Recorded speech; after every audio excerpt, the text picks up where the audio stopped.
This week on Sorry You're in My Seat. Zombies.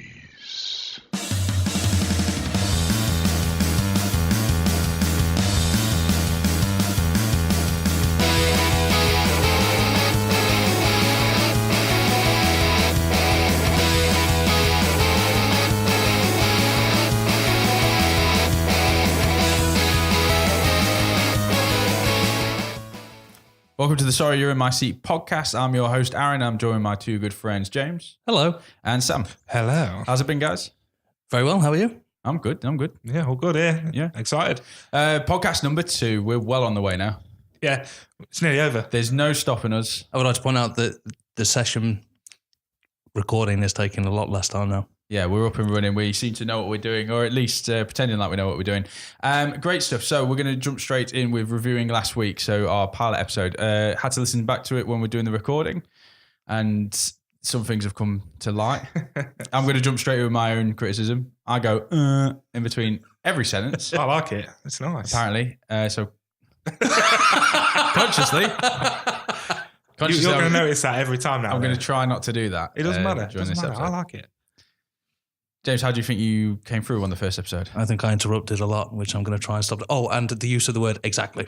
You did a review of Skyscraper where you said nothing about the film, but somehow said everything about the film. Which I found quite impressive. Which is a talent in itself. Yeah. Well, you know, I'm available for private bookings. Good stuff. And Sam, how do you find the pilot? Yeah, I enjoyed it. I probably shouldn't have jumped in so quick with I like boobs and gore. But I do. You put it out on Front Street, you're telling Yeah. people exactly what they need to know from day one. I don't want anyone to think I'm a film connoisseur because I'm not.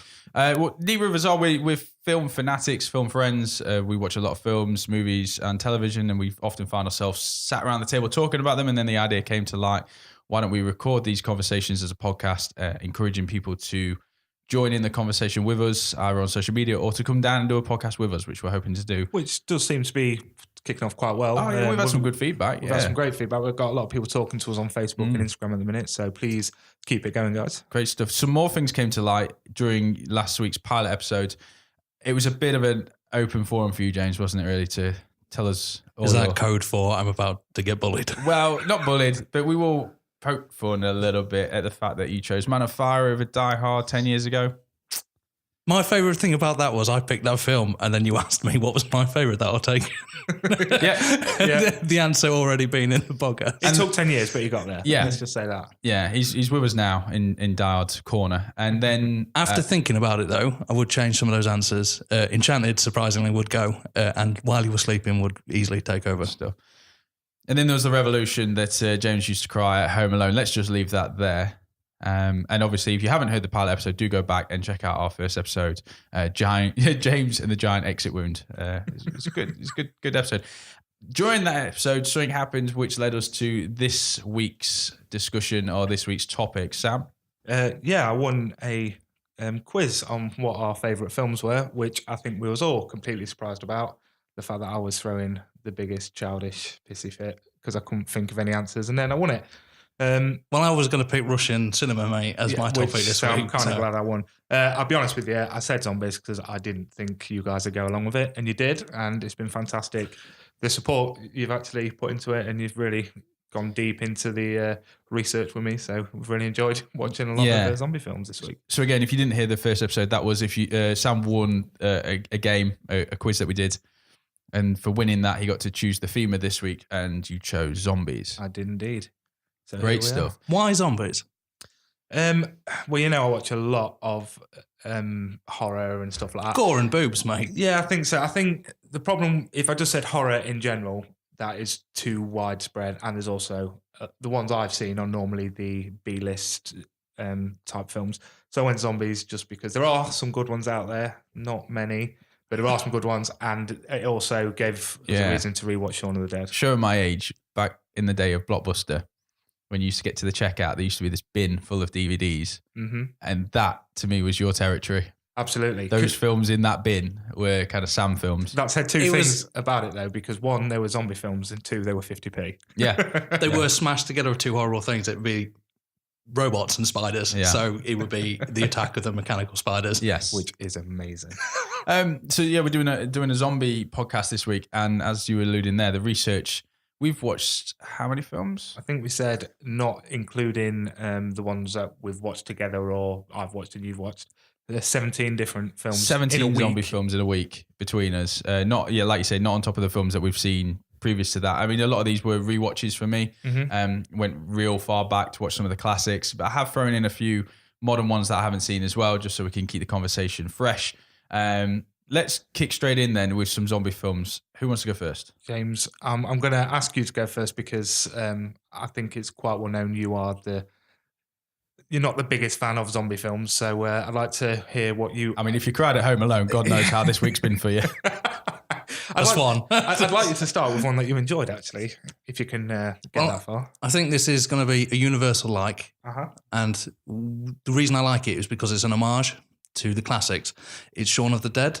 Absolutely. Love that film. You've set the bar already. Yeah. Yeah, exactly. So if it's going to be one I like, it's one I think it's brilliant. It crosses genres. It's a zombie film, a good zombie film. It's a good rom. Yeah. So there's a good romance story in there. But it's a bromance, really. That's the true love story between Simon Pegg and Nick Frost. The Edgar Wright. The Edgar Wright one, yeah. Is the original, it's the first one in the Cornetto trilogy. Yeah. So after that was Hot Fuzz and then The World's End. Yeah, huge fan of it. And obviously it's a comedy and it's a brilliant comedy. And I think it holds up really well. Yeah, I love that film. What's the basic premise? Basically, it's an underachieving man who splits up with his girlfriend. Are you trying to see if I can say nothing about the film and yet give you the whole film again? No. It's just the intent look I got then. Set the tone. An underachieving man, and then a zombie apocalypse happens on exactly the same day he decides to get his life together. So What are the odds? What are the odds? But what I like about it best is the modern godfather of zombie films is George A. Romero. And when George A. Romero credits that as a reason why he got back into filmmaking, he said, you can tell the zombie film was made with love. You've done a good job. That's an homage. And I just think it's done expertly. Yeah. By very talented people. I love Edgar Wright and I like Spaced. It's essentially, the cast call it Spaced, the movie. Yeah. Spaced, obviously, the Channel 4 hit comedy, very funny. Very, very funny. But I adore Shaun of the Dead because it was written with love and it's cast beautifully and the acting in it. You could tell it's friends making a film. And I really like that camaraderie. Yeah, absolutely. I went on IMDb when we was discussing and thinking about films to watch, and that was the highest rating out of any zombie film. Is it really? That has been, yeah. It doesn't strike. It got 8.1 or something out of 10. Through that was just IMDb, but yeah, surprisingly, when I've been looking at zombie lists, top 100, top 50, top 20, that kind of stuff, it's not been in the top 20, but maybe because it's that horror comedy crossover. yeah, I think with that, people tend to. You're looking at the Night of the Living Dead, Return of the Living Dead, Day, Dawn, all them sort of things. The Romero films and anything spin off from that. I think that's what they look at. But was Zombieland in the list you was looking at as well? It did pop in with one of the lists, yeah. Which again is just another fantastic zombie comedy. Yeah, I think it's the American version of Shaun of the Dead. I think they saw that and went with Zombieland. Yeah. So I watched Zombieland, but I just want to keep on Shaun of the Dead for a few moments because there's a couple of honourable mentions in that film. Bill Nighy in that film is brilliant. Oh yeah. There's something so English as well about when he turns to a zombie and they don't kill him. It's just like the name of this podcast. It reminds me of that. Like you'd have to apologise to someone for being in your seat. Yeah, and two scenes. I mean, the film is full of scenes that are brilliant. But when they're throwing the vinyl at the zombie in the back garden, Batman's just a brilliant scene. And there's a scene in the pub towards the end where they beat a zombie to "Don't Stop Me Now" by Queen. That's the best use of music, not theme music, in an actual film. Yeah, I love that. Anyone into their music will notice that the strikes of the pull cues on the zombie happen on tempo to the song.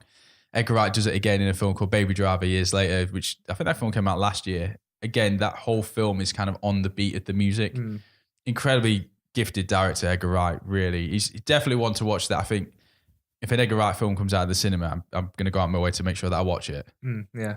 He is from that school of director that is a director's name that was self. Like Christopher Nolan. You don't really have to know much about a Christopher Nolan film to want to go see it. Yeah. So, I mean, that segues brilliantly into Zombieland, which I watched. I think that was my go-to movie this week. When we said, let's do zombies, I was like, this is a brilliant chance to go rewatch 2009's Zombieland. Anyone who doesn't know, that film stars Woody Harrelson, Jesse Eisenberg, Emma Stone, and Abigail Breslin. I'll accept that. Yes. So there's no real backstory as to what's happened in terms of the virus or the illness or the cannibals or the zombies, what's taken over America at this point. All you kind of really given is that it's 2 months post the outbreak. No names are given during the film. They all go by code names because it's about, they kind of have this pact together. These 4 survivors have this pact about using code names instead of real names. So one's Tallahassee, one's Little Rock and such. And they band together to cross country towards LA, each for a different reason. Woody Harrelson's character is running away from something. Jesse Eisenberg's character is trying to run towards something. And the 2 girls in the film, the sisters, are trying to go back to a theme park that they visited when times were nicer, times were lovelier. And along the way, you just get this fantastic comedy between the 4 of them, how they speak together, the set pieces. It's a real good zombie comedy horror. Film kicks off straight away with Metallica. I was sold at that point. Great start. And it's held together with these rules of surviving a zombie apocalypse. That's what to me, that's the best part of the film. Them sort of monologues where he's talking to the audience. Yeah. It's fantastic. No, my favourite part is the cameo. Now, the cameo is probably my favourite. If we ever do a podcast on cameos, it's probably my favourite. I was going to say, cameo. We up there. Yeah. So, I mean, it's 2009, so most people have seen it already, but the Bill Murray cameo in this film is absolutely stunning and so worth watching the film. Criticism of the film, if it's a zombie apocalypse and you're surviving and you've got this very rigid set of rules about surviving a zombie apocalypse, probably going to a theme park and turning all the lights on at the end is maybe something to avoid. And all the music and all the rides and turning all that stuff on. Probably not the best way to end a zombie film, I guess. Of all of the driving behind these characters, of all these zombie films that we've seen, there's always like find a cure or save your wife or save your husband. I do quite like the fact that it's quite childish and something that us 3 would probably do. Yeah, probably, yeah. Yeah, I mean, when I say criticism in theory, but then we are talking about zombie films where there is no theory, because it's actually really funny. That last set piece in the theme park is one of my favourite parts of the whole movie. It's so much fun. Yeah, definitely. It's really good. I love Zombieland. If you haven't seen Zombieland, do watch it. Ruben Fletcher, the director, is doing Venom later this year. Oh, he's done Venom, which is to be released later. Has that been filmed already? Yeah, it's finished. Yeah, because you've seen the trailers now, haven't we? Yeah, second trailer's just come out, and they made a big release of it at the Comic-Con this weekend in San Diego. So I'll look into it. Great stuff. Zombieland 15 certificate. And also, with these films, I think it's good to highlight what kind of zombies we're dealing with in these films, because these guys are they're pretty solid strollers, but if they get a whiff of a man witch, they'll start running. Nice use of the word man witch. Thank you very much. Sean, sorry, I was going to slip it in at some point. But Sean deals with your we'll call them classic zombies of slow moving, more of a horde mentality. Yeah, I think that's what I love about zombie films now. If I watch one, one of the first things in my head is, what type of zombies are we going to be looking at here? What we're dealing with here? Yeah, I mean, when I first watched, this is one I watched, and I think you did. When I first watched World War Z, I was taken back. No, that was me. I watched World War Z. Yeah, I was taken back with just what a different type of zombie they were. Fantastic! What a great film, and what a great. Have you read the book, you two? Yeah, I've read. But when I talk about World War Z later, I'll give my opinion on that. I thought it was. I thought it was great, and I thought they did. I wouldn't say it's 100% different for the way they did the zombies, but for how fast they were, for how aggressive, how rabid they were, brilliant. Fantastic. Savage. I mean, they're Olympic runners. Let's be honest. Yeah. When we're defining speed of a zombie, they're probably at the top. So yeah, two comedies. I think if anyone's tuned in going, a zombie podcast, I've got to listen to this, and we've come straight out the bat with 2 comedies. I best save my next one for a little bit. So, Sam, which ones have you been watching? Well, I watched 4 in 24 hours. I don't know if you saw on Snapchat. I absolutely hammered it. And I decided to go for a bit of everything. So I went old school with Return of the Living Dead. I watched a really terrible, a B for Undead it was called, some terrible zomcom. A B for Undead? A zomcom, as I like to call it. The Resort, which was amazing. I'll talk about that in a bit. I saw The Resort. Yeah. And then I watched, I thought, I'm going to go and watch a foreign zombie film. And it was called Rise of the Zombie, not to be mistook with Rise of the Zombies, which was Danny Trejo. Mm-hmm. This was an Indian film, which wasn't great. But from that, I told you about it, and we got on to Train to Busan, the Train to Busan, Train to Busan. 2016 South Korean film. Yeah. Wow. When we put it on Facebook about which zombie film should we watch, this had to have been the winner of people saying, if you're going to do zombies, Train to Busan's the one to watch. It was on every list I looked at as well.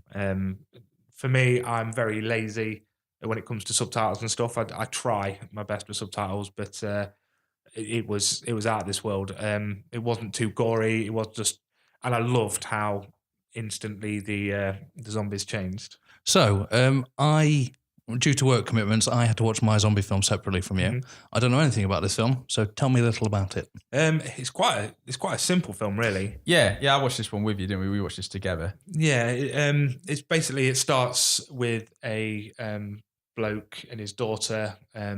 He's like head of a corporation, isn't he? So he doesn't spend a lot of time with his daughter. There's a bit of friction between them. The old family drama added into his own. There's a rift there. Yeah, there's a rift. So is it healed by the end? Yes. Well, there you go. Yeah, well, it's on the way. Let's just say that. Yeah. And they're getting on the train to take the daughter to see the mother, Who lives in Busan. Oh. Yeah. I did credit the actor's name. The actor's name is Gong Yu is the main star. It's exactly as I'm saying. It's all about transporting his daughter to Busan. But the unfortunate thing is the moment he steps foot on the train, he sits down. The last passenger to jump on is infected. Oh, Now, is there an outbreak happening at the time? So they're known. No. As they're approaching, so in the first 5 minutes, as they're approaching the train station, some fire engines rush past. There's some news in the background. So it's just dying. Something's happening. Something's bubbling. But by the point when they get on the train, no one is none the wiser of any form of outbreak. Their first interaction with it is this passenger who jumps on at the very last second. And then, of course, as they start to see something happening, the phones start to alert that, hold on, something's going on the outside world. And they're stuck on this speeding train going 186 miles an hour across South Korea. Which, as you can imagine, they're not the biggest of things, trains. So carriage to carriage starts going down. I think, personally, I think it was fantastic. You picked up on, which I didn't straight away, was there was no gore, really. No. They did not hit that side of it. When someone was bitten, they changed within seconds. So as soon as he hit the deck, they was back up again. And the whole film, you felt just that suspense and you felt impending doom constantly. It was acted fantastic. The bad guy was one of the best bad guys I've seen. Like, the guy who's just a prick. I mean, you get these in all zombie apocalypse films. The guy who's out for himself. Yeah. So he's not necessarily a bad guy. He's really selfish. But he was fantastic. And there was a guy called Ma Dong-seok, I think that's how you pronounce it. When I did Google him afterwards, there was a lot of, because he's quite a muscly lad, there was a lot of comparisons of pictures with him and The Rock. He's by no means the size of Dwayne Johnson, but he was just phenomenal. He was funny. He was, as a character go, he was caring, wasn't he? But typical zombie film, in these things are vicious. They will bite any last little limb they can get, last little bit of skin they can get. But this guy can drop elbows and I think he stole the show. Drop kicks. He was fantastic. And from that, I did start looking at other films he was in. So he's gonna be my new fascination now for a while. So now you're in charge of films that Aaron and I will never see and South Korean cinema. Basically, we're going to do a whole film on Ma Dong-seok. Yeah, I mean, the Train to Busan is a brilliant film. The easiest way to describe it to someone who might not have seen it is it's World War Z meets Snowpiercer. I love Snowpiercer and I love World War. Yeah. Well, I like World War Z. Kind of the two. Sold. I mean, I had 4 points written about this film, and you've hit two of them right on the nose. Is that it's less gore and it's more about atmosphere.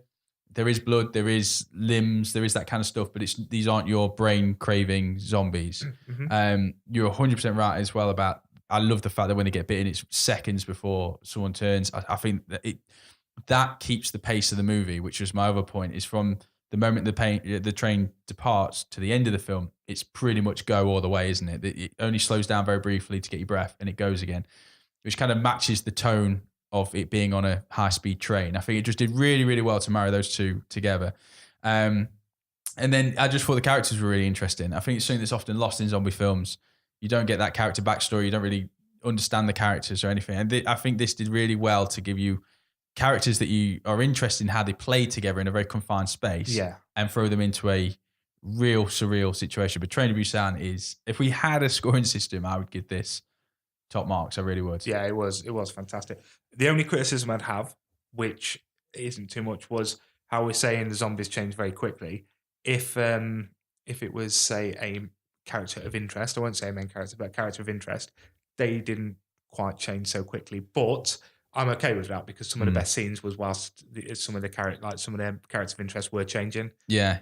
So although it didn't fit the bill with that, I'm glad it didn't. Cause It's a fundamental part of a zombie film, isn't it? I think from all the films we've seen, the moment where someone you didn't want to get bit gets bitten, and that exchange where you know that there's nothing that can be done. Yeah. So out of all of them, and I did watch quite a lot, that just tipped top marks for me. That's the one I will be telling everyone. And to be fair, since we've watched it, I've had 3 friends message me saying I've watched Train to Busan since you put it up, and it's amazing. It's definitely not a comedy like the first 2, and South Korea's 8th most highest grossing film. There you go. Quite impressive. From the sounds of it, I would watch it. Yes. And I do not like zombie films, but it does sound like there's enough there to keep me interested. Yeah, So absolutely. I'd give it a go. Yeah, and the time shot by as well. I mean, Yeah. it was only, an hour and 40 long. It wasn't a long film, but it ended before you knew it, and I was left wanting more. I didn't want to be the host that kind of goes, and James, what have you been watching? But in all seriousness, I think we're going round table, so we may as well keep this formula going. And I'm interested to see what you've been watching, James, because if you don't like zombie films and you've watched Shaun of the Dead, I'm interested to see what these other 4 are. Well, the one I want to talk about next is The Resort. And the reason I picked this up is because I didn't like it, but I liked aspects of it. So, Sam, you've seen this as well. I'd be Yes, I interested have, to hear yes. what you thought of this. Essentially, the premise is there was a zombie apocalypse. It finished. They don't find a cure. They trapped all the zombies or killed all the zombies, except for one island. And basically, it's Jurassic Park meets zombies. So instead of dinosaurs, it's a park where you can kill zombies. The reason I actually like that premise is because I think that's what the human race would do. Yeah, no, I agree. In the actual event of a zombie outbreak is. So just for context then, the humans are safe on this island. Yeah, so it is. They go around with guides, and they Oh, can so shoot it's a real zombies. theme park It's a real style. theme park. Oh Yeah. yeah, it's proper like if you was to go clay pigeon shooting, like they have, they take them out. And Yeah. a lot like there's different ones you could do, so you can go out into the valley and do it. Yeah. Or, And they're in a valley, and they give you sniper rifles, and you just shoot them. yeah, So you just if I take was them out in the wild. if I was looking at a birthday party, I could always book in here instead of going to an escape room. Yeah, Absolutely, but they also had like you could go down this alleyway, which was quite interesting. You know, when you go in haunted houses, like little cardboard ghosts come out and go woo. Yeah. They had them type of things, but with real zombies chained Okay. to them. So when they come out, like proper firing Yeah. range, they popped out, but there's a real zombie there, and you had to walk Now, around and. shoot I haven't them. seen this film, but I'm guessing this resort goes downhill at some point. Oh, you're right. Well. Right. So here's the thing: it's got every staple from a zombie human aspect. So there's one group of people who are just high-powered businessmen, and they've got Uzis, and they're like, "Yeah, I want to shoot some zombies." And as you can imagine, they get their comeuppance. I don't think I'm ruining this for anyone because, you know, that sort of film, you kind of know what's going to happen to those kind of characters. Yep. The main party, you've got the reluctant main character who has some trauma from the outbreak, and she goes to the resort to try and see if that will get her over her depression about the things she experienced during the incident. Off her own free will, or is it a psychiatrist that sends her? No, she goes with her husband, but her husband was kind of like a hero during the incident, so he goes for the thrill. Right. I mean, But that was a good point you brought up, which actually did interest me when I heard one of the other characters say to that female character. She says, "Oh, are you one of these where the psychiatrist has sent you here yeah. to get over Right, trauma?" So I right. thought that was quite interesting that medical Yeah. professionals were sending them to the resort to right. You've had this horrible, you've lost someone or X, Y, Z. Go there, kill a few zombies. It might make you feel better. Give it a try. Yeah. It's got like the male character who's like the super zombie killer, played by the biggest star in the movie, Dougray Scott, obviously famously from Enigma and films like that. Which he had one of the best lines in the film, if you ask me, because they just say he is amazing. Every shot's a headshot. He brings his own gun, like gold plated gun or whatever. And they turn around and say, "So why are you here?" And he just says, "It's the only thing I've ever been good at." I did actually. To be fair, I I'm thought not that's nice awesome. to this film, but I did quite like the fact that this character keeps coming back because it's the only thing he was ever good at, Yeah, and I quite like He that. goes all the time. He was badass as There's well. a massive theme of Westworld in this. Yeah, Yeah, actually, yeah. Now you say it. Yeah. Ed Harris's character in Westworld, it's who sounding. keeps going back because it seems to be the only thing they were. That's where they Yeah. found themselves. That's how they. But the only problem is, I quite like the premise, and that there's a character who's for zombie rights in it, and they Obviously. upload something, and then there's a virus attacks the security system. And apparently that means the fences go down. They weren't even electrified, so I don't really understand how it works. But, they put a computer virus in and the wooden fences disappear. Oh, good. So basically the zombies break out and then they attack. And then it gets very formulaic towards the end. So it turns out that the business owner is actually a bad person. And I don't want to ruin for that, just in case you do watch it, because that's a surprise. To be fair, I didn't see coming. So, is there a class division in this on the island that if you're wealthy, you get better weapons? No, not at all. You have to be wealthy to go there. Yeah, there's a couple of 16-year-old kids on the island. Oh, the worst. The person who wrote that was quite clearly a middle-aged man who thinks that's what 16-year-olds are like. Yeah, absolutely. There's these two kids, but they're only there because they won world championship Fortnite.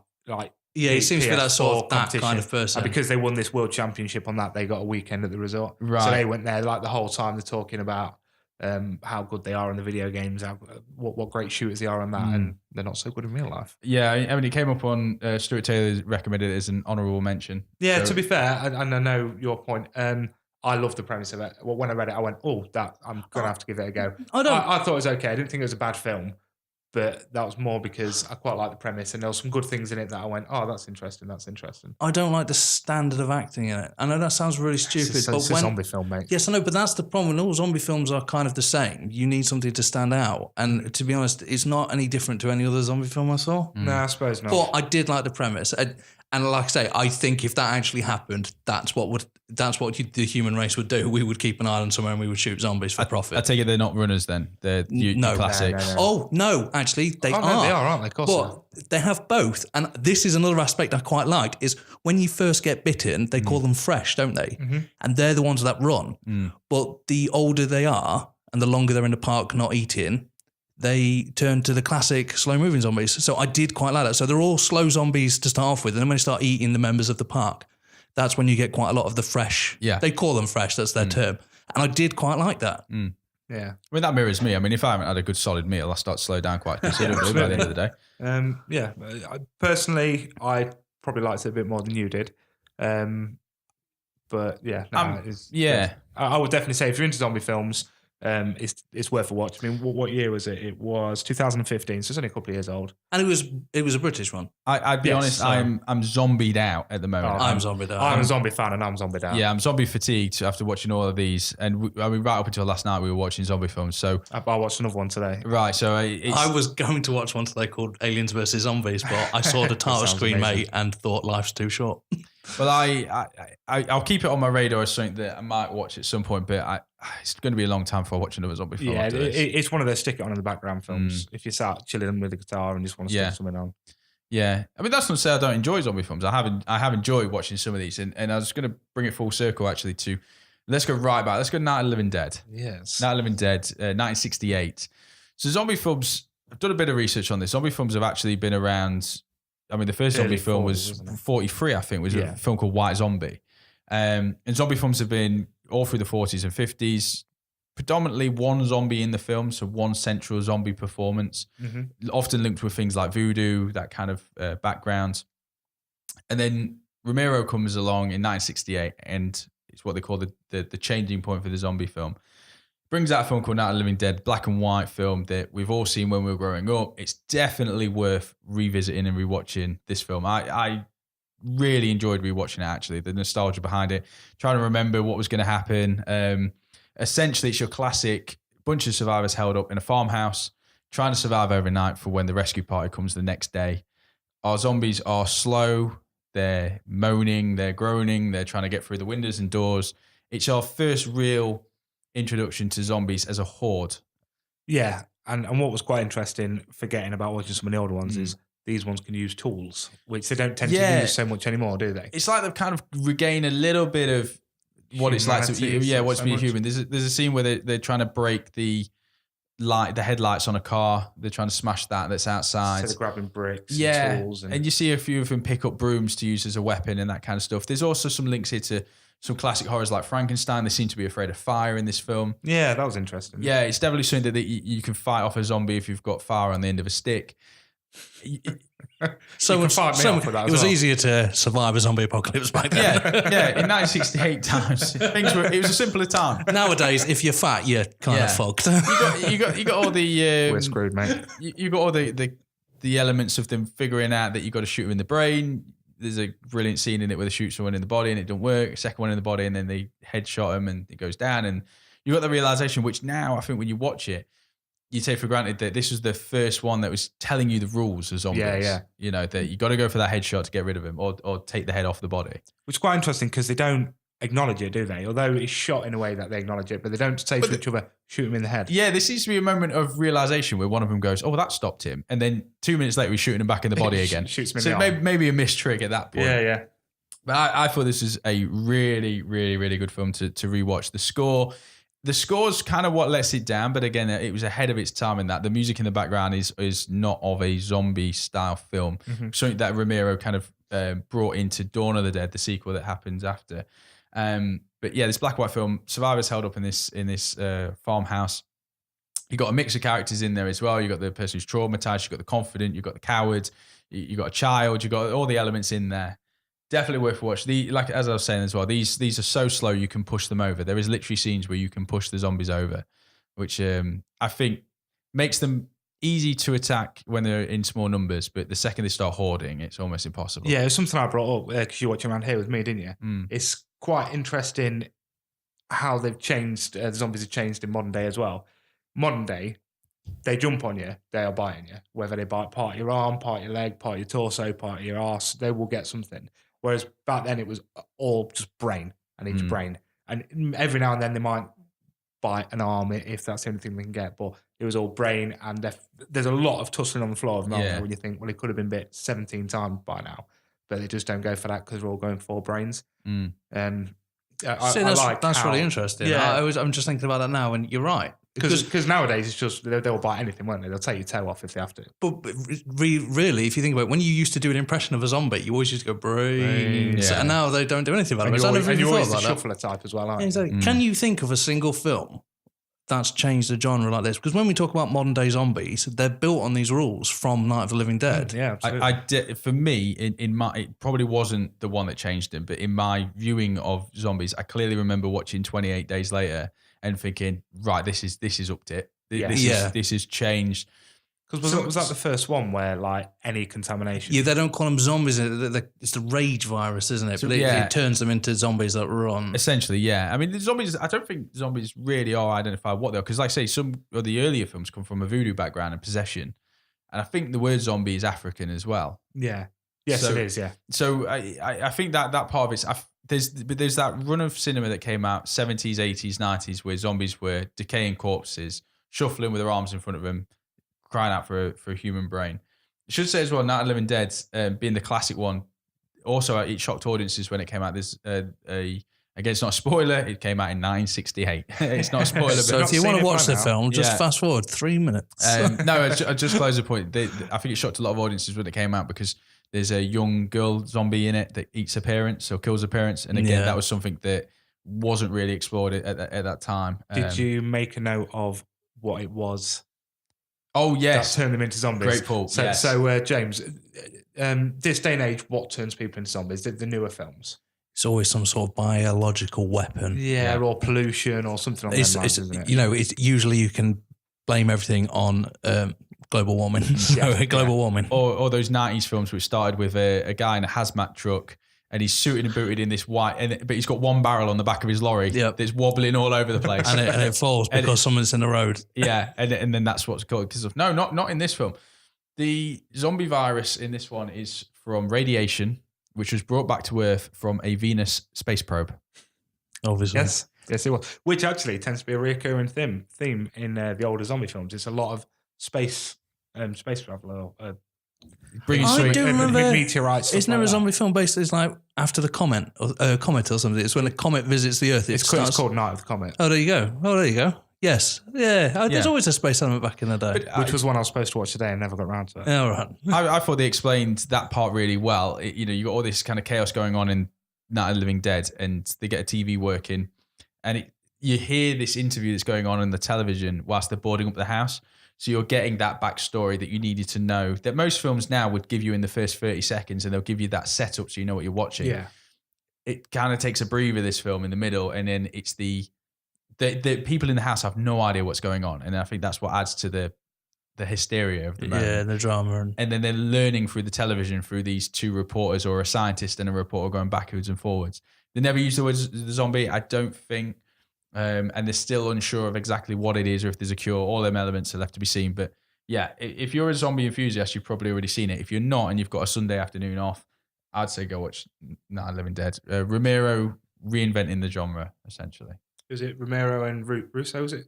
Yeah, the two Russo, together, Russo, which went on to do a trilogy. So did we, I mean, I watched all three of them. Sam watched all three of them. Yeah. I've seen all three of them. I mean, this is where we disagree because my favourite is the least popular one. Okay. Is Day of the Dead. Well, after Night of the Living Dead came Dawn of the Dead, a whole 10 years later, it actually came out in 78, which is the pair coming back together, but George A. Romero's second part of the trilogy, Dawn of the Dead. Someone take this one from me. So Dawn of the Dead is more about capitalism, and it's about. I knew you were going to go straight in with that. Well, Not, I don't want to. not with the basics about being... No, I can't do the basics, not for this one, because this one has like a clear message about, it's shopping mall, it's survivors getting in there. And even when they've boarded it up, they still do shopping mall. Like the materialistic things are still quite important to them. And I think I like the message of the second one. And I do quite like that flow. And I quite like the characters in it. It was long. It is It's very a long. long film. Was it was it two and a half to 2 3/4, wasn't it? I think there's a couple of copies, but I think, 2.5 hours was the one we watched. Yeah, it was long, man. 2.5 hours, them held up in a shopping mall. Again, no real backstory. Actually, if you watch Night of the Living Dead straight into this, bear in mind in real life there's been 10 years between the two. But here's where Romero starts to introduce brains, blood, colour. The zombies have a bit of a blue tint to the face. You know, there's obviously makeup involved, heavy makeup. You know, they're shuffling, there's bones on show, there's meat hanging out of people's legs and arms. Yeah. The gore factor shot up in the sequel. Yeah, he definitely used what he picked up in 10 years to change again. I mean, he changed what he did in Night of the Living Dead, and he changed it the second time in Dawn. I enjoyed it. I got to say, I was zombied out by the time we watched 2.5 hour zombie film. It could have been a lot shorter.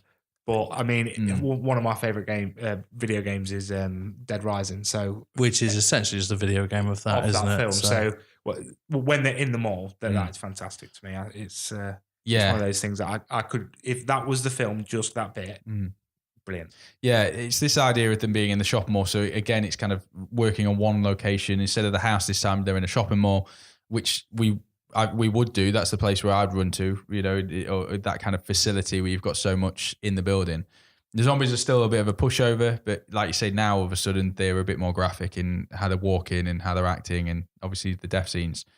I mean, it is full of fake blood, this film. Yeah, there's a lot of it. Yeah. And actually, when you look at the zombie top list, this is normally the one that comes out number one. It's the definitive one, though, isn't it? This is the one that you can tell he refined his style and that sort of thing. Because this film, because then he took a break, didn't he, after Day of the Dead. Then he came back and he did Land of the Dead. These were only a few years ago. And they always had this kind of same mentality about the class system and things like that. So this is his magnum opus, if you will. Yeah, and as you went straight in, you went straight for the neck with this one, Joe. You were talking about that it's this idea that it's working on consumerism. Yeah. It's the idea is that even when someone's dead, they've still got this craving to go to, the shopping mall for clothes and all that kind of stuff. And one of the characters in it, Roger, all the way through it, his dialect is trying to keep you on that narrative. This idea that it's the bright lights and that attract the dead. As it does the living. So it's got this kind of back message to it but then I think a lot of horrors have done that. I think because we're not horror experts or necessarily horror is our area other than Sam with his B-movie horrors.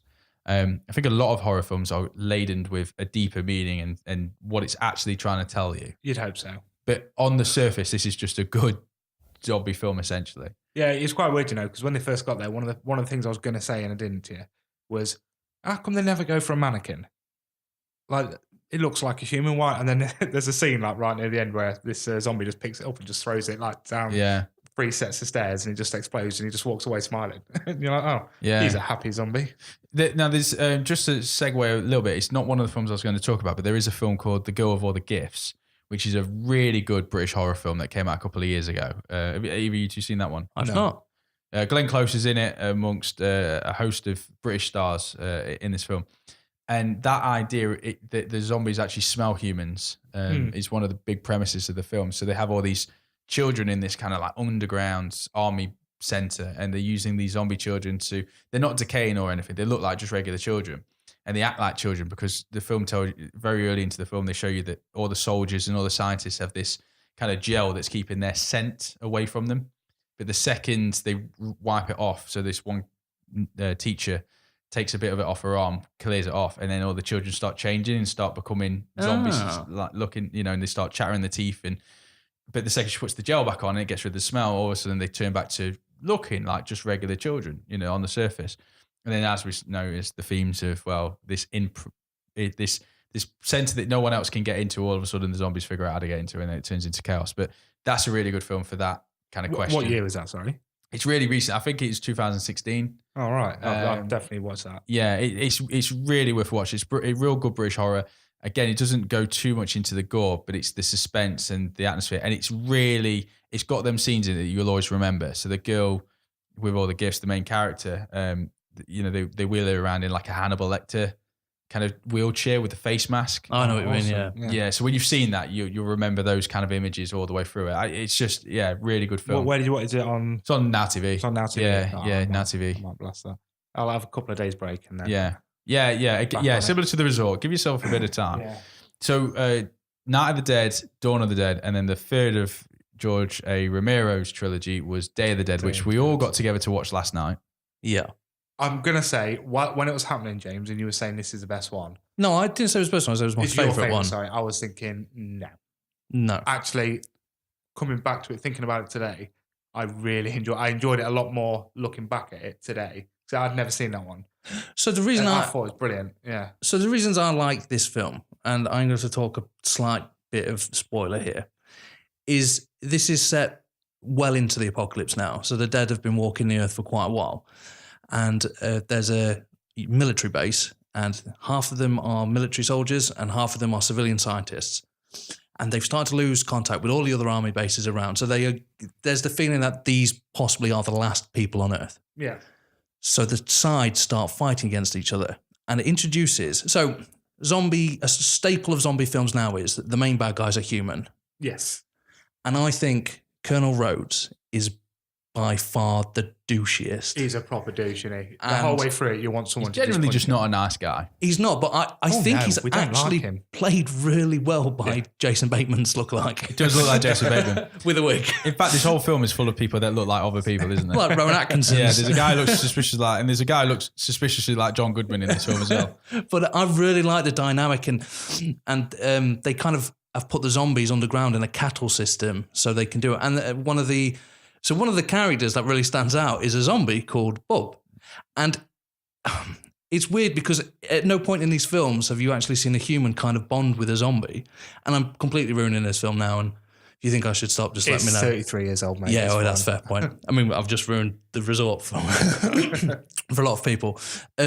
So they become friends to the point that Bub, the zombie, no longer thinks of this Dr. Logan, or they call him Frankenstein because everyone's kind of scared of him because he's got these wild ideas about zombies. And they become friends to the point where he spends a lot of time with him. And if you've noticed, and they make a point of it in the film, he doesn't go for him, does he? No. They are weirdly friends. Well, there's one point where he was putting headphones on him, wasn't he? Yes, he but thought about it. He thought about it, but he doesn't.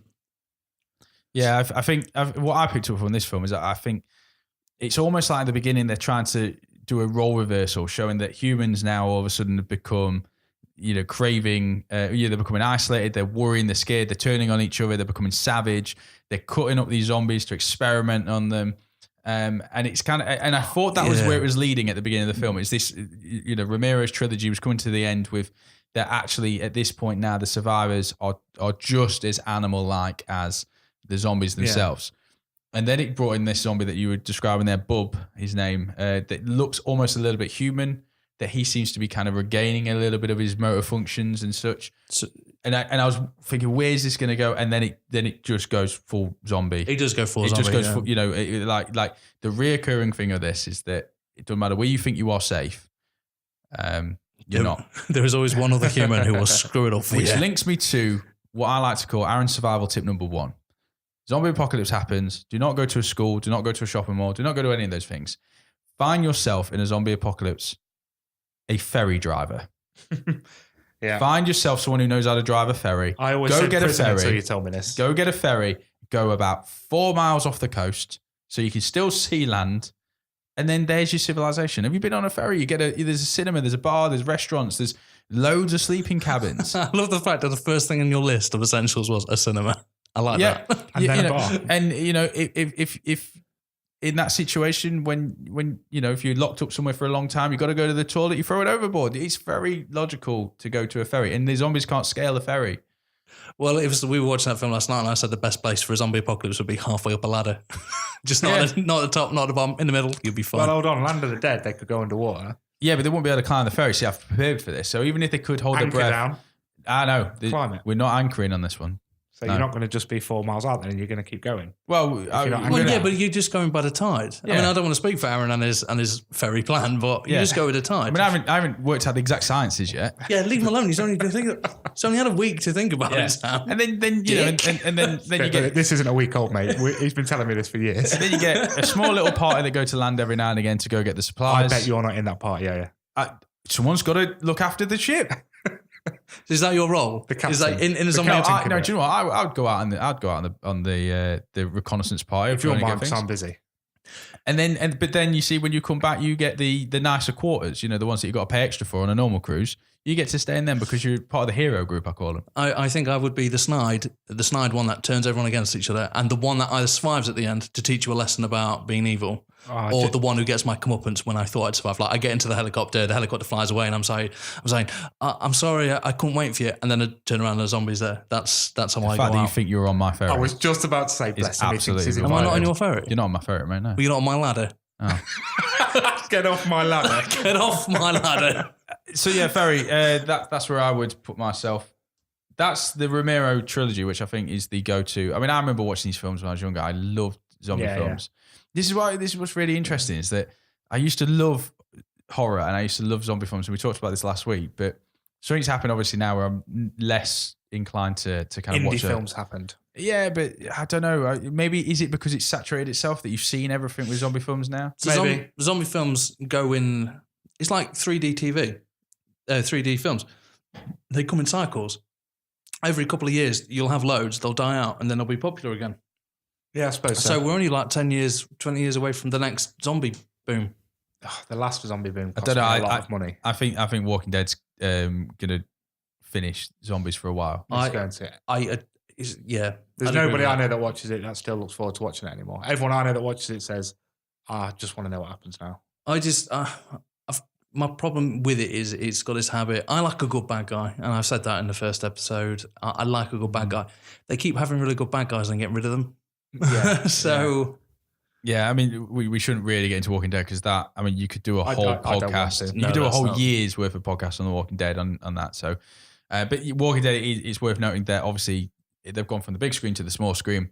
They're still as popular, but for me personally, I don't know what's happened to the point where I'm not as interested as I used to be. But I had real fond memories of revisiting some of these films this week based on growing up. And, these, if anyone's around my age, there used to be a channel called Bravo. We used to get these films were on Bravo every now and again. Staying up late with the television, and BBC Two playing the zombie films late night. I used to love it at that time, but I've definitely grown now. Yeah, the good thing about Bravo when that channel was there is there was always a good horror or zombie film on in between the 3 times they played Twister a day. Because Twister was always on Bravo. Can you remember? Yeah. Every day, you can guarantee you would be able to see some of Twister. And I don't know why. Don't mind Twister. Yeah, it was all right. Wow, that's an evil look I got again from But- I don't mind Tristan. But then the whole Bravo thing, I'm not going to talk about it too much, but that was a film I rewatched there. I watched Return of the Living Dead 3. Yeah, so these are where I start losing the title. So I now know the Romero trilogy, but then it becomes this Night of the Living Dead and Return of the Living Dead and Day of the Dead, Land of the Dead, Flight of the Dead, Prom of the Dead. The Return of the Living Dead went a bit straight. That's 85. A typical 80s film. They have a group of bad kids. They got the typical. You got one's a jock, one's pierced and connected to all his other piercings, leather jacket, no shirt on. some kid there who looks very scar, wearing a suit, carrying a boombox, that type of thing. But in that film, the zombies are a lot more intelligent. They're vicious. They will bite. They will eat whatever they can get. But they're very much brains. They'll get you down, turn you, then start going at the brains. But they can talk, and you can hold a conversation with them. There's a scene I was talking to you where, you know, the famous Walking Dead zombie, which is that half a thing crawling in the first episode, isn't it? There's one of them, and they tie her down, and they're talking to her why. Oh, on the autopsy table. On the autopsy table. I do know what you're on about That's now. Return of the Living Dead. That's it, yeah. And then there's a scene where this ambulance turns up, and they kill, but the zombies get the ambulance drivers, and the ambulance headquarters are radioing through, do you need any more help? So a zombie comes up and goes, yeah, dispatch, can you send a couple more ambulances down? And then just sort of turns around and goes, brains, and carries on walking again. You're like, what? Because then one of them twigs on that it might be a zombie that they're talking to, don't they? Yeah. And he says, who's the president? He like names the president from like years before. He's like, you're wow. Yeah. That's it. That's rule number 2. That's a brilliant. That's the move. Who's read Abraham Lincoln? He's a zombie. Well, I didn't watch this one as part of this week, but I do remember that film now. Yeah. I can remember it. And in my head, I remember it as being a comedy more than a horror. Yeah, it was. It is more of a comedy. It was set in the morgue. Yes, yeah, I do remember this one. It was again another one of those that was on late night. That was Return of the Living Dead. That was Return of the Living Dead, of which there were 3 of those that we know of. I watched number 3. I think there might be more. Yeah. So 3 was a classic. Let's not go into that one because it's nothing original. James, can you throw anything in that's unlike the films that we've been talking about in terms of zombie? I can. All right, you go then. Cargo. Oh, I liked Cargo. Cargo on Netflix. So it came out this year. Yes, came out a couple of months ago. Stars Martin Freeman. Mm-hmm. And I think I'll speak for everyone at this table and say Martin Freeman is a very good actor. Yep. He is Bay. He's usually plays a secondary character, but when he gets the chance to shine in a main feature as the main actor, he's usually knocks it out of the park. Like The Hobbit.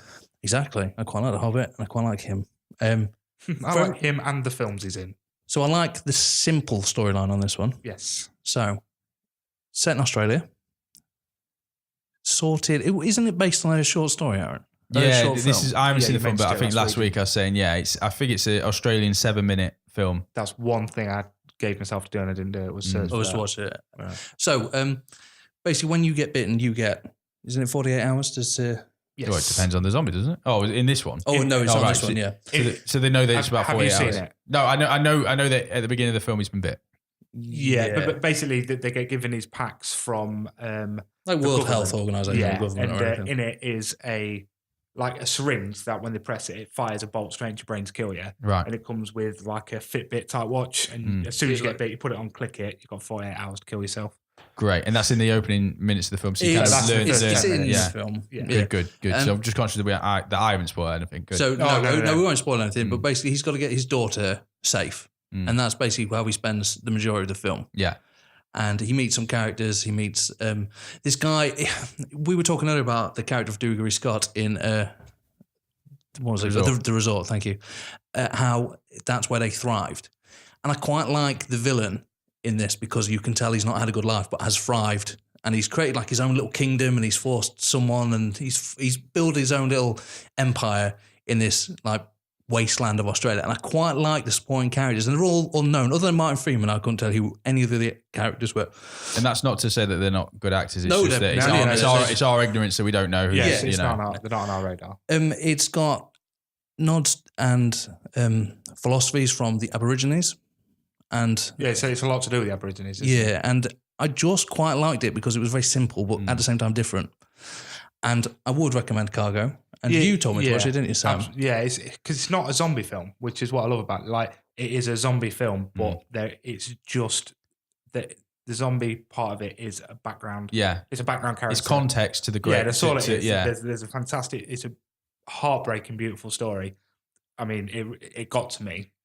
But by the end of it, I was pretty shook up by this film. I think this is what what we're alluding to, is that now zombie films have to kind of go that little bit extra to get you back in and interested. Yeah. You know, it's probably a question for other people, but is it, you know, have we gone past the time where you're just throwing in it's a bunch of survivors and this time they're in an aeroplane or this time they're in a X, Y, and Z? Train to Busan obviously does that and does that very well, but other than that, I'm not too sure. I think it's still done, but they're B movies. Yeah. I think that tends to be what it is. Ones that sit straight to DVD films.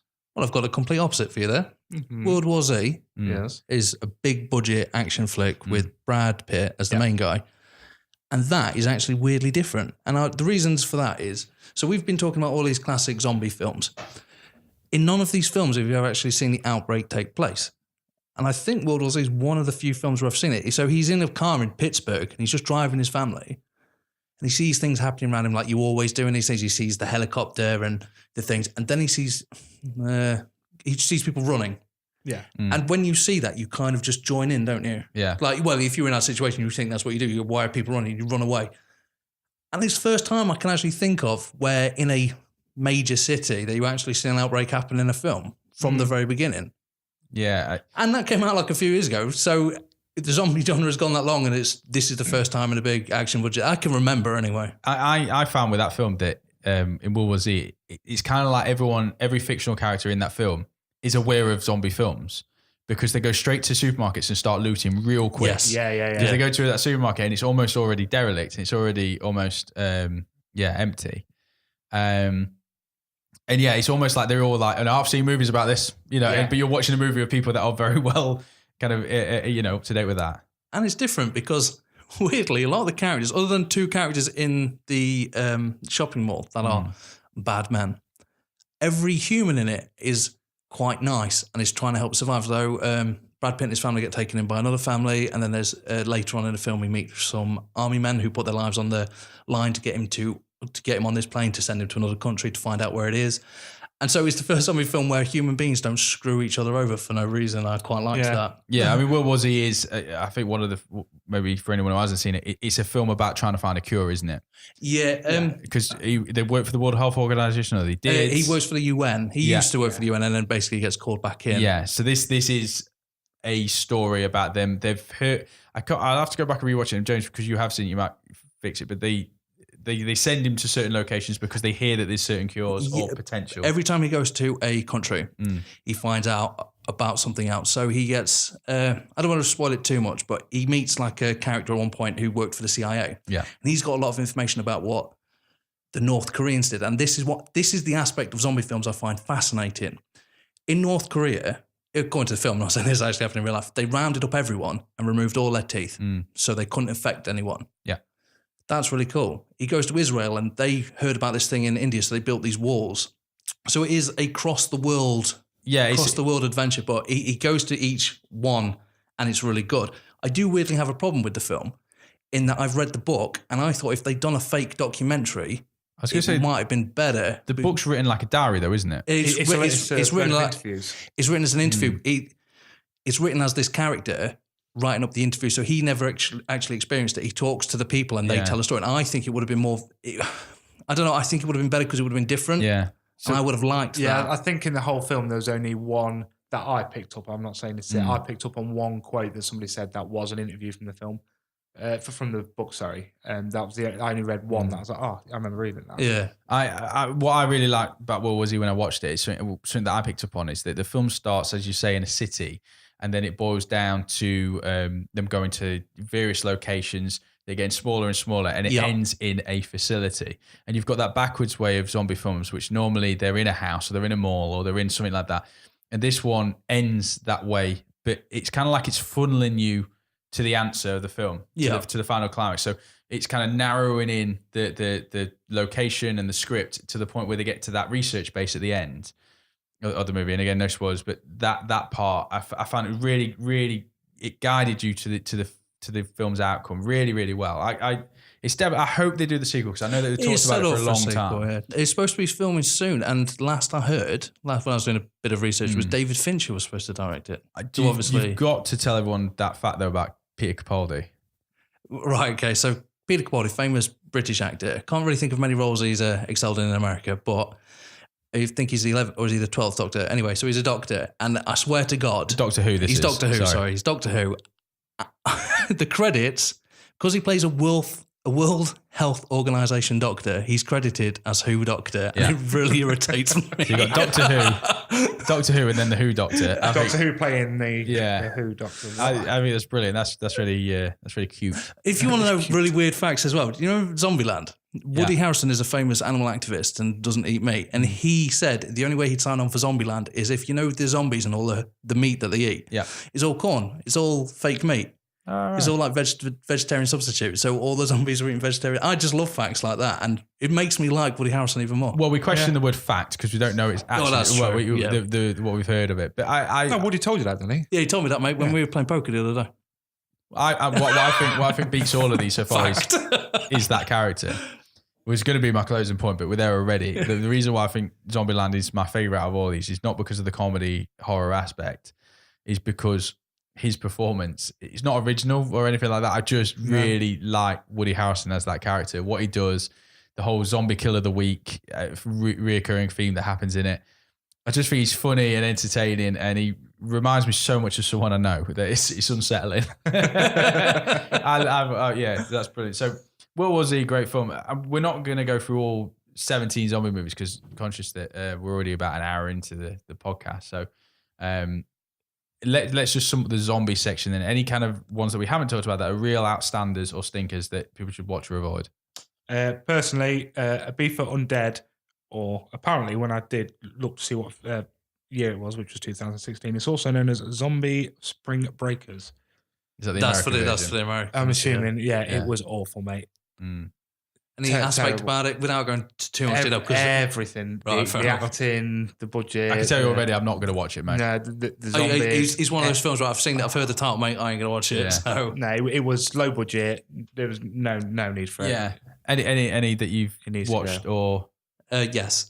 A very, very bad one. Because the three I picked, the four that I've spoken about earlier, this is the thing. I'm going in with one that people should avoid, and I'm very conscious that we shouldn't be a negative podcast. No, but I think our recommendations. Actually, let's start there before we go into this section. Then Night of the Living Dead, World War Z, Zombieland, Cargo, Shaun of the Dead. I mean, there are some 5 really solid, good films out and there. for one that I think some people might enjoy, The Resort. There were aspects about that film that I liked. Wildcard, The Resort. Yeah.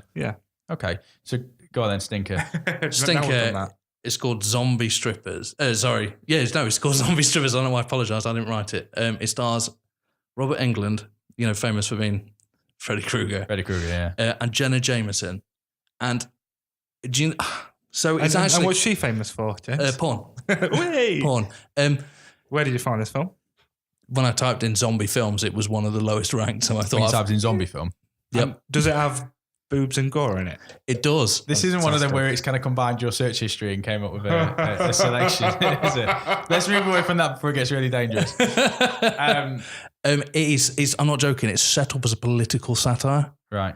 So it's a very, very bad film that thinks it's a lot funnier and talking about things like George W. Bush is in his 4th term as president and it's all gone wrong. Is that even possible? No, because that's what I mean. This is the film. It's talking about how bad the world's gone and that's happening.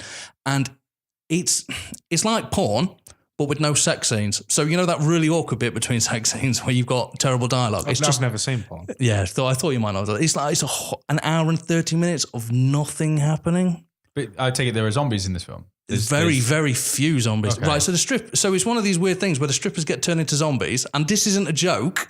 They dance better when they're zombies. So Robert Englund, who's the owner of the club, makes them all turn into zombies. Then when they go for private lap dances, so the zombies are still quite, high functions here, it turns them into zombies. So that's how they're spreading the zombie plague. Sorry, can I just ask, so in this, Robert Englund makes the strippers zombies? No, he doesn't make the first one, but the first one gets turned into a zombie and then goes out and dances better as a zombie. So he goes, oh, let's do that to the other girls. So that's really insulting to strippers everywhere, isn't it? And I feel like zombies as well. Yeah. Because in A Bee for Undead, all the dancers on the stage are all zombies. The bloke who owns it turns people into zombies so he can just bang them.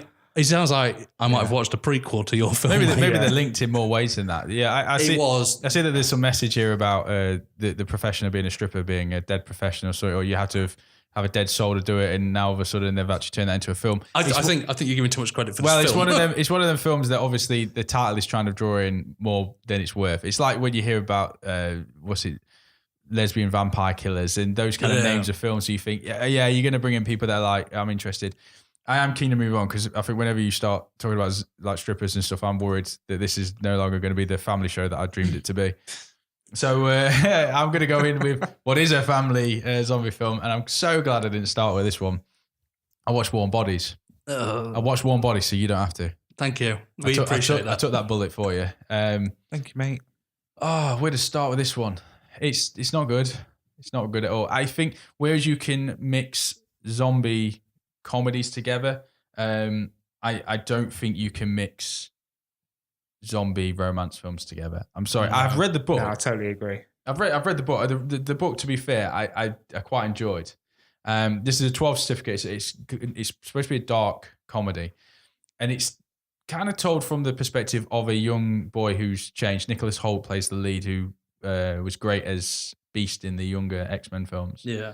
So yeah, I really enjoyed him in other films, but this is about him being a zombie, and he's kind of got a little bit of a memory. He talks. There's a narrative throughout the whole film where he's talking to the audience, and it's all about him.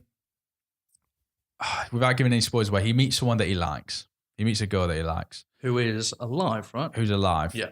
And it's about him trying to get with her and flirt with her through a situation that presents itself where he's trying to help her get to safety and get her back to her dad, who's played by John Malkovich.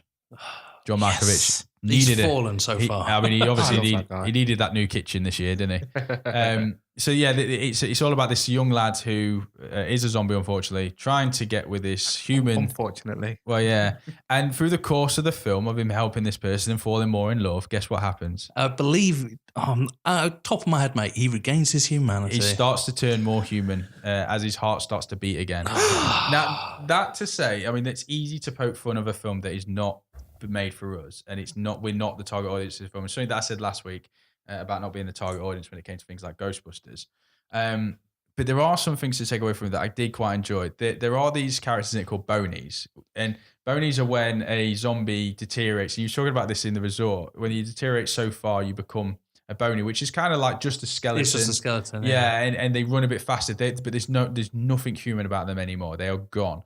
And it kind of gave this idea that there's something worse than being a zombie. So even zombies had something to fear. That if they lost that last little bit of being a human, there's something worse than that. And that's quite interesting. I thought that was a theme that I could, and maybe that's what I liked about the book is you had that there was a further sense of peril. So that part of it I quite liked. There's a little bit of humor to it, which I think is worth noticing, and worth commenting on. There's some interesting relationships between zombies when they're trying to talk to each other and they're trying to have a conversation like normal people. I think that's good. And there's a couple of zombies that they're trying to remain human. So you get one guy in this airport who's a zombie, but he's still scanning people as they walk in. And I like that in a zombie film where there's obviously that part of him. They carry on doing it. Yeah, he's been doing it for that long, even as a zombie, he's still doing it. And it's those little elements to it I found quite charming. The overall premise, I don't think you can mix them two genres together to make a film. They tried. Again, we can't talk about the science of a horror film of a zombie film because there is none, but essentially there are scenes where he's shuffling, next minute he's running. I tell you what he does do really well, actually, and if anyone does watch this film, is Nicholas Hoult, the lead, he doesn't blink in it when he's a zombie. And it's really unsettling watching him. He does, because obviously zombies don't really need to blink. So every one of his scenes, even when people are talking to him and stuff's happening, he's not blinking. And I thought, how is he not doing, that? I mean, that says what I was paying attention to in this film was the fact he's not. Hold on a minute. Didn't you read the book years ago? Yeah, I've read the book. Yeah. Was that any better? Yeah. Oh, sorry, I've said yeah. Oh, sorry. The book I found quite a bit better, actually, to be fair. Oh, sorry. So maybe that one do that. Last week we started talking about this idea about a film vault. Completely original idea that we should immortalize certain films that are of greatness and put them into the vault. We put 3 Kevin Spacey films in the vault last week. Despite talking about the controversy around Kevin Spacey at the moment, that somehow didn't stop us from putting 3 Kevin Spacey films. They deserve to be in there, those 3 films? Yeah, I'm not going to... Yeah, that was last week. And again, if you haven't listened to that one, do go back and find out why we put them in there. I'm going to regret defending that. Can a zombie film make it into the vault? No. I think if you... Oh, maybe. Right, so this is my problem with it. Of them all, I would possibly put Shaun of the Dead in it. That only one. But the fact that it is a zombie film, I don't think zombie films are anything that should be immortalised because if you've seen them one, you have seen them all. Yeah, I think if Shaun of the Dead went in, it wouldn't be long before it came out and replaced by something else. I would vote yes now, but it would probably be one of the first to go out because the vault can only hold 100 films in. Yeah, I mean, if it went in, it's one of those that might get drawn. I think out of all those, Shaun of the Dead's the one to go in. Probably honourable mention to Night of the Dead because of how it started all of this. Mm-hmm. And if we look at how much money must have been made off zombie films, the popularity of them, the fact that there are people out there that love zombie films, and this is the one responsible for, I think there's some ownership behind that. And Okay, I could accept that. Maybe again, I'm not saying it should go in, but it's maybe it's kind of going in there. There was obviously other than the vault, we also had the opposite to the vault. What you mean, the pit of Snarlack? I love that. I'm sure it's Sarlacc in it. All right then, Sarlacc. Sarlacc. Which is the opposite, throwing something in there that is never to be seen again. Any of these films make that list? Yes. Go on and throw them. Zombie strippers. Yeah, The Bee from Dead. Yeah. I'm not putting Warm Bodies in there because it has an audience. It has some people that will like it. Yeah. I would put. We haven't talked about this, but I was said earlier that one of my favorite films of the zombie genre was Day of the Dead, the remake with Ving Rhames. That would go in there. It's awful. Yeah. It kind of made me hate the original after watching it. What, the Dawn of the Dead remake? No, it's he was in Day of the Dead. He's as well, in wasn't both he? of them. Yeah, Yeah, he's in Day of the Dead and Dawn of the Dead. Yeah, the Day of the Dead is worse than Dawn of the Dead. Day of the Dead, I would throw in there. And if you're as confused as we are about these, you've every right to be because there's so many of the Deads and night ofs and such. But it's an interesting genre. I can already see that you've got something that you want to share. Well, yeah, it was just before we went. It was something we found earlier, yesterday, which is zombie films have. There's one zombie film that has the longest film name ever. Yeah. Would you like to hear it, James? Would you hear when? Oh, I've read it too. Oh, no. See if you get this in one go and try and make it sound like you're not reading it. I'm going to try. But you can't. You really can't.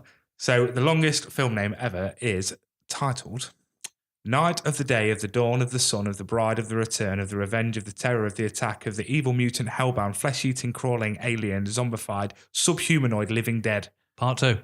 This one says part 5. Damn it.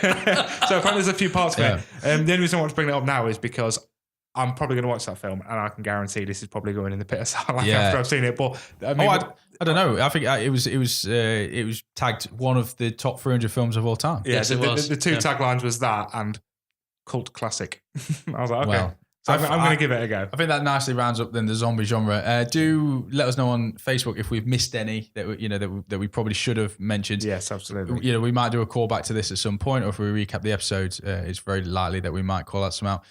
What I'll also do is I'll just let you know some of the other ones that were called. I did have them up ready. Some people did get in contact to tell us. I took your phone off. Sam took my phone to get that super long title. So Nath, Chibs, our good friend Chibs, Shaun of the Dead, honourable mention with Zombieland. Stuart Taylor came out with Dawn of the Dead, worst film, Pride, Prejudice and Zombies. How do we miss that one? You see, I've not seen that. Honourable mention again to Shaun of the Dead, Zombieland, 21 Days Later and Resort. That's what I was talking about earlier. Carl Durham came out with 21 Days Later. That's the first one, isn't it? The weeks came out after that. Worst the Crazies. That was the one with Timothy. I quite like that. I quite like that one. Yeah, they're not really zombies. They're though. not. No, I would just class them as crazies. Yeah. Kate Simpson. I like that film.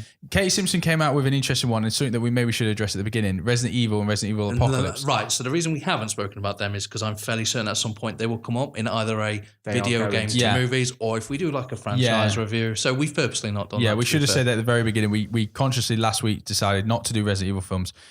For that reason, there has to be a movie podcast which is around games turning into movies. But also, I'm so confused with the movies. I need to watch them in order to figure it out again. We have tried doing it once and it failed terribly. Yeah. Rachel Hoy came out with 28 Days Later. Mike Anderson, Train to Busan. Thank you for that because we did watch it and that is an absolute hidden gem, that one. Christopher Hawkins came out with Dead Snow. Right. The reason that I didn't watch that, because it was on my list of things to possibly watch, is because, I have been good this week. I'm not watching it. There's two of them. And there's one I've not even heard of. Steve Buckford came out with Doghouse. Well, that's my old man, and he knows. Bearing in mind, for his birthday last year, I bought him Cockneys versus Zombies. Cockneys versus Zombies. We didn't talk about that, which I'm very happy about because I've seen that film. That's a terrible film. It's not a good film. He loves stuff like that, though. Like, he's the Sharknado type person. He loves all them films. Yeah. Catherine Amos also came out with Dead Snow as well as one to watch. So Interesting. Good. We always appreciate feedback. It's great to get the conversation started. That's one of the reasons why we started the podcast. We want to hear from people. We want to get that conversation going. So that's zombies done. Let's put a nail in that coffin. Let's put a bullet in its head. There we go. Well Good. done. Well done, James. Good stuff. There was a feature that we came up with to end each show each week that we didn't do in the pilot because I think I was that excited about getting going with this podcast that I forgot to bring it with me. So what I've got with us is what's known as the box. The box? Yeah, so Sam's going to grab the box now. So the box, in all honesty, is a shoebox that I've kept. I cannot remember. I think I've dated it back to 2000 something. I've got it written down somewhere.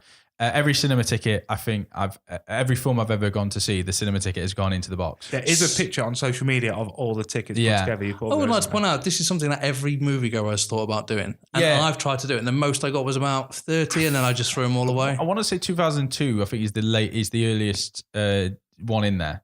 Or the earliest films in there from about 2002. So everything really, over the last 16 years, I've kept in this box regarding cinema and film. The only one I know that I didn't was Alice in Wonderland. I accidentally put that in the bin. But I think I've collected just about every other cinema ticket that I've visited. So what we thought we could end each show with is Sam delving into the box, pulling out a ticket, and then seeing if James and I can remember the film, remember anything interesting about it, and then obviously saying whether or not it belongs in the vault or if it should go in the hole of no return. There are some absolute classics in there, and I'm going to put my hands up right now and say there are I have some seen some real of the bad ones, mate. some real stinkers in this box as well. But I was young, and obviously I go to watch as many films as possible. I was young, I was impressionable. It was a different time. So Just think, mate, you bought, how much money do you think's in there? Because this was before Limitless as well. yeah, There's so an awful lot of money in that box. anyone who doesn't know, in Lincoln there is only one cinema, so we're kind of limited to going to that cinema. So I will add all these up and see if I can get some free popcorn out of this. There are some other cinemas obviously in the county, but that's our main one, and it's about 6-minute walk from my house. So I'm not going to go elsewhere. Easy. Sam, let's go into the box, mate. Find a ticket. Have a good rummage around. What's in the box, Sam? Oh, It will have a tagline at some point or a theme tune, I guess. I've got one. Go, lot, boys.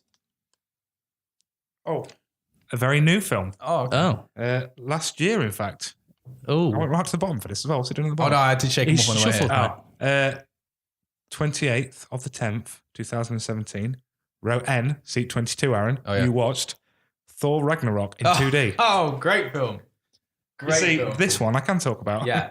Thor Ragnarok. What a film. It's obviously the third installment of the 4 movies, part of the MC universe, the Marvel Comic Universe. I think the best Thor movie. Mm-hmm. I didn't particularly like the other two, so. No, Takeya Waititi. That's his name. I'm certain of it.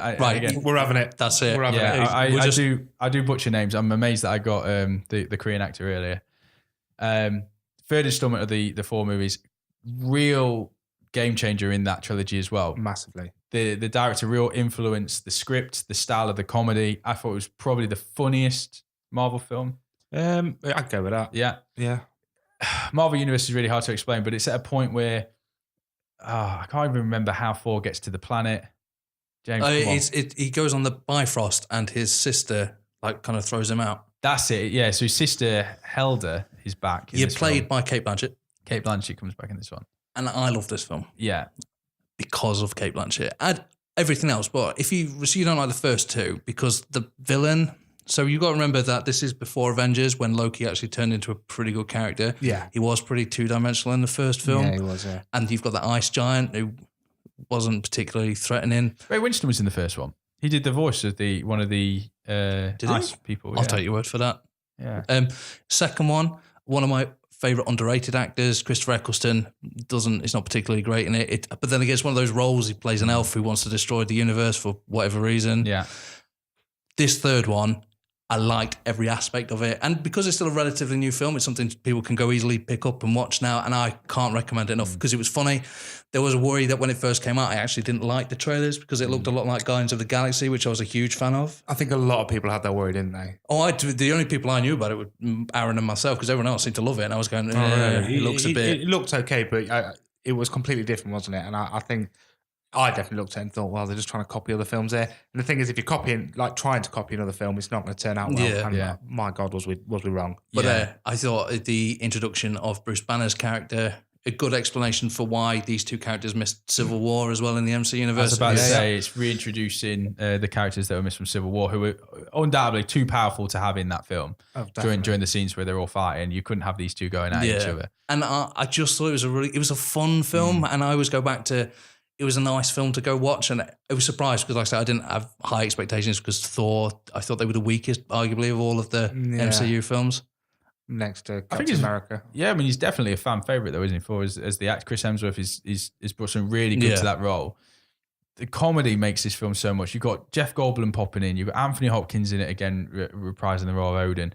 You've got some great cameos from Matt Damon's in it, if you can spot him. Sam Neill pops up in it. And Benedict Cumberbatch shows up as Doctor Strange again, which I like that small part introducing. I like that sort of thing. That was the post-credit scene, wasn't it?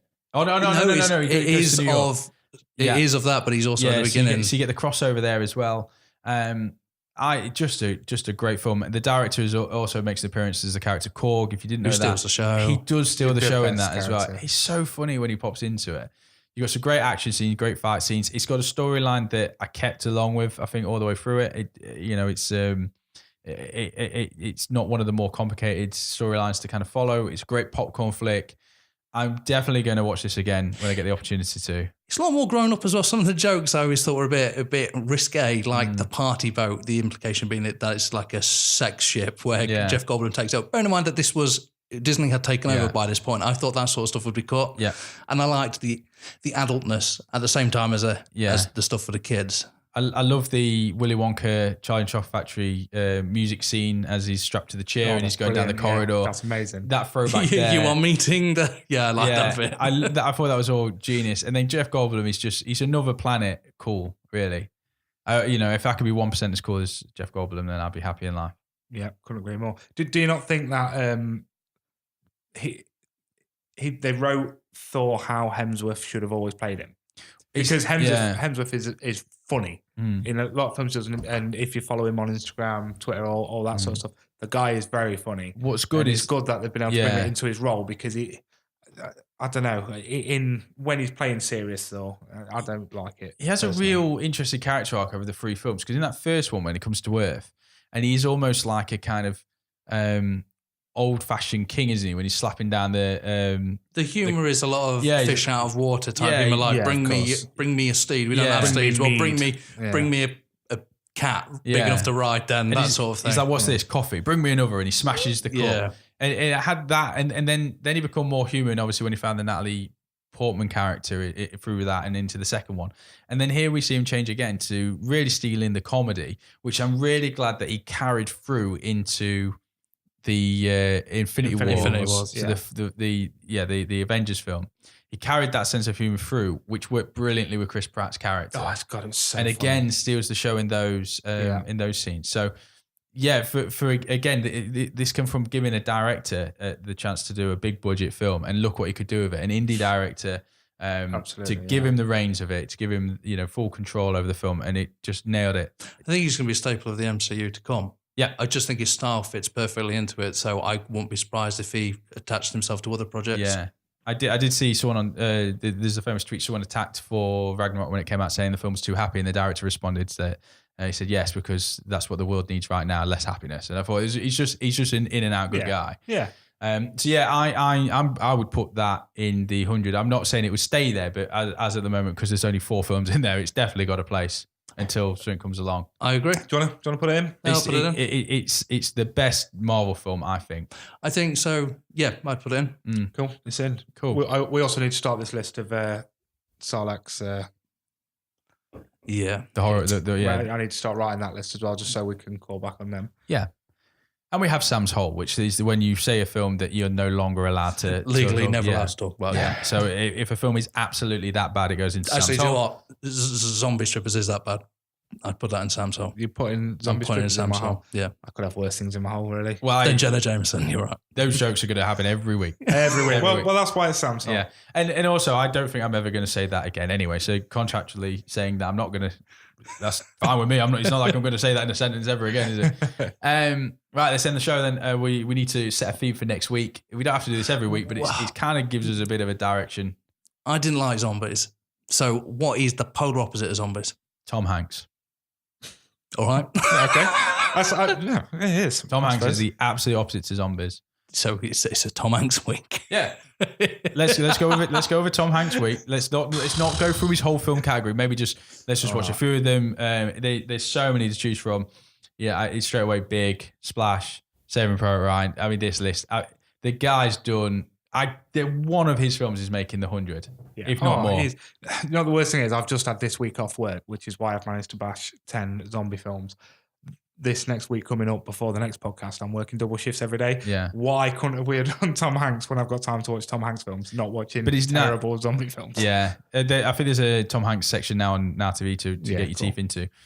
Definitely check that out. Again, we'll put an early post out this week. So again, some people on social media might be able to say, why don't you watch this film? Mm-hmm. And maybe let them pick it for you. Yeah. But I already know straight away the ones I'm going to go revisit. I've got a bit of time. What do you think? I'm going Big.